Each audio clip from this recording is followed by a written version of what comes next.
Hey Kings, what's poppin'? It's me, Teams of Regret, and boy am I excited to bring you yet another batch of Pony Salt. What's the occasion, I may hear some of you ask? Well, do you really need a reason to down more of that good Pony Salt? If you must know, it's Halo Infinite, like always. Heck, this channel is turning into a Halo channel at this rate. Anyways, if PlayStation fanboys are the Antichrist, then Master Chief's return is essentially the second coming of the Messiah, and predictably the demonic hellspawn are not taking it well. So you see, hype for Halo Infinite is sky high right now. Most people that play it greatly enjoy the game. Halo Reddit doesn't count. 343 literally had to lock down the subreddit because they were straight up stupid. I mean, they were comparing 343 to German mustache man's oven activities. A bad optional monetization scheme is not comparable to literal crimes against humanity.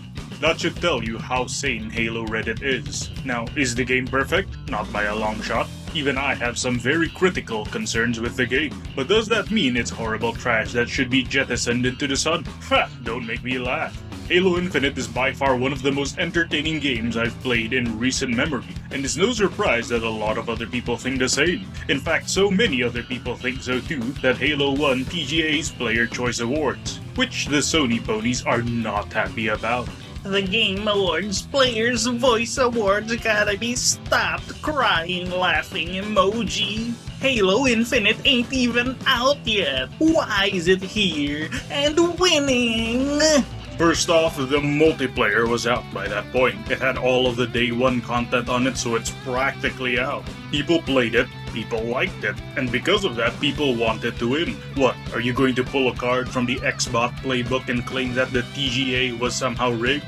It's funny how whenever everything goes right for their favorite brand, TGA is a legitimate award ceremony worthy of respect. But when it doesn't go their way, it's rigged, biased, and shouldn't be taken seriously. I mean, it never should be in the first place. After all, it's people in the industry patting themselves on the back for how great a job they think they're doing. It's the same as the Oscars, just people sniffing their own farts. What a fucking joke. Halo Infinite got an fucking award at the TGA. Xbox isn't winning jack shit at TGA. Once in last place, always in last place. What is it with Sony Ponies and their lack of self-reflection? The irony of this Sony Pony using the copium meme while he himself is coping about an Xbox game winning Player's Choice should not be lost on us. Xbox dudes have a lot of sock accounts, I see. Someone made a bot for this. Yep, and a crap ton of them as well. Yes, because obviously when something doesn't go your way, it's clearly because the other side cheated. God, this is some toddler level mentality right here. So the other side wins and that means they most definitely cheated, but if their side won, it's 100% legitimate, no questions asked. God, these people make me dread for the future of our society. And then there's this retard who calls himself a level-headed gamer, but he's a Sony fanboy. Being level-headed and being a Sony pony is mutually exclusive. The frogging in hashtag Xbox community is at an all-time high. Dudes made hashtag Halo the player's voice winner, and the game wasn't even out yet. What a joke. Hashtag the Game Awards facepalm emoji. See, he's a bit retarded. TGA rules state that any game can be eligible so long as it is available for public consumption before November 19. Let's read that again. Available for public consumption before November 19. Considering that Halo Infinite's multiplayer and campaign are practically separate products at this point, this would make Halo Infinite's multiplayer totally eligible for TGA Player's Choice voting. Man, all these console fanboys are all the same. They all talk about how important and great TGA is as an event whenever their favorite plastic box wins something, but will come up with all sorts of excuses to delegitimize it when they lose. It's so fucking stupid. The frustrations don't end there either. After a while, these clowns got so mad that Halo Infinite is liked by so many people that they resort to review bombing the Metacritic user scores. because nothing says you're a well-adjusted human being like waiting for the exact second the user reviews section opens so that you can flood it with as many negative reviews as possible. God, and these people are allowed to vote for politicians. We truly live in a society. 2.4 user scores? Good. Worse than The Last of Us 2.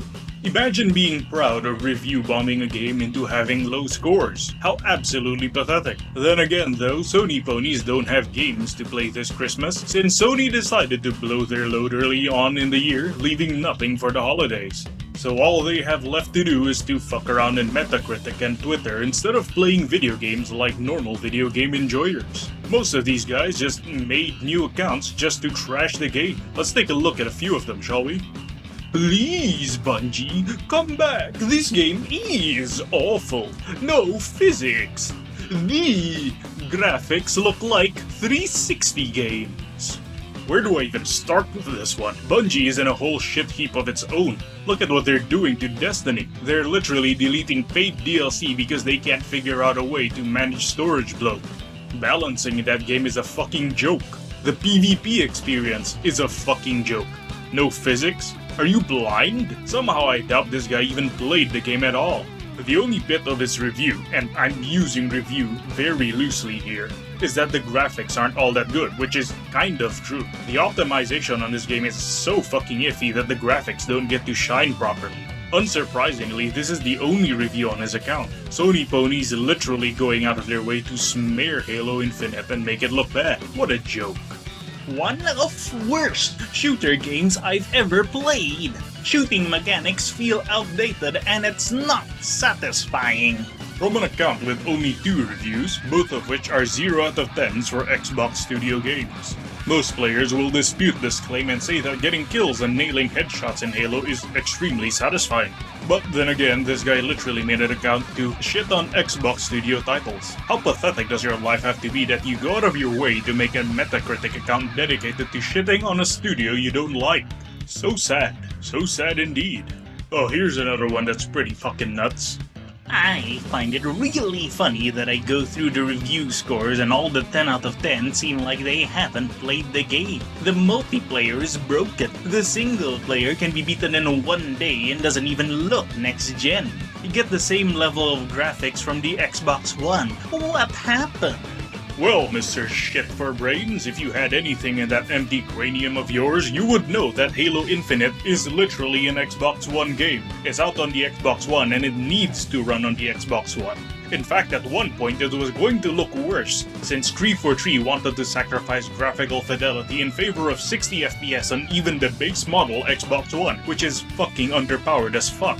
And the multiplayer is far from fucking broken. Lacking in content? Yes. Are there places that could need polishing? Also yes. Did it launch anywhere near as buggy and broken as the likes of Cyberpunk, Battlefield 2042, or Fallout 76? Fuck no. In fact, people are saying it's the most polished multiplayer shooter to come out in the 4th quarter of 2021. Finally, you can technically beat the campaign in one day, just like all the other Halo campaigns, and that's only if you spend like 10 to 12 hours rushing through everything in a single sitting. Which is a mite longer than Ratchet & Clank, which he gave a 10 out of 10 for. Glad to see Sony Ponies still can't keep that same energy. The campaign didn't have a midnight release. I'm guessing this was to force us to play the What the fuck? Wait, what the fuck did you Trans-Satan? What the fuck? Is this man literally comparing a totally optional monetization system to Satan, the dude whose sole existence is centered around tempting people to commit unspeakable crimes against humanity and suffer in hell with him? What the fuck? Some people really have a fucking hate voter against this game, I swear. I get it. The monetization is not good, but it's not German mustache man levels of bad, Jesus fucking Christ. Also, the campaign didn't have a midnight release because this is a mostly digital product. Like most digital products today, they launch everything out at once around the world. Rolling out the campaign separately for each different time zone would have been a fucking disaster, since you would have motherfuckers in Australia potentially a third or halfway through the campaign before the Americans even got their hands on it. God, some of these retards are literally grasping at straws to shit on the game when there are very real issues that can be focused on instead, such as lack of content. lack of playlists, lack of game modes, stuff that are actually integral to the core gameplay experience. And it's not like any of their efforts amounted to anything anyways. Actual user reviews brought the score back up to 7 and 8 on the PC and Series X respectively, in complete contrast to The Last of Us 2, still hovering around 5.4 after almost a year. So to all the Sony fanboys that review bombed Halo Infinite and are by chance also watching this video, go suck a cock. Anyways, I'm just about done with this video. I'm gonna go back to playing the games that I enjoy playing. You know, like an actual video game enjoyer, instead of fucking around on Twitter and Metacritic constantly. Remember to like, comment, subscribe, and share if you feel like it. This has been Teams of Regret, wishing you all good luck and Godspeed. Signing out.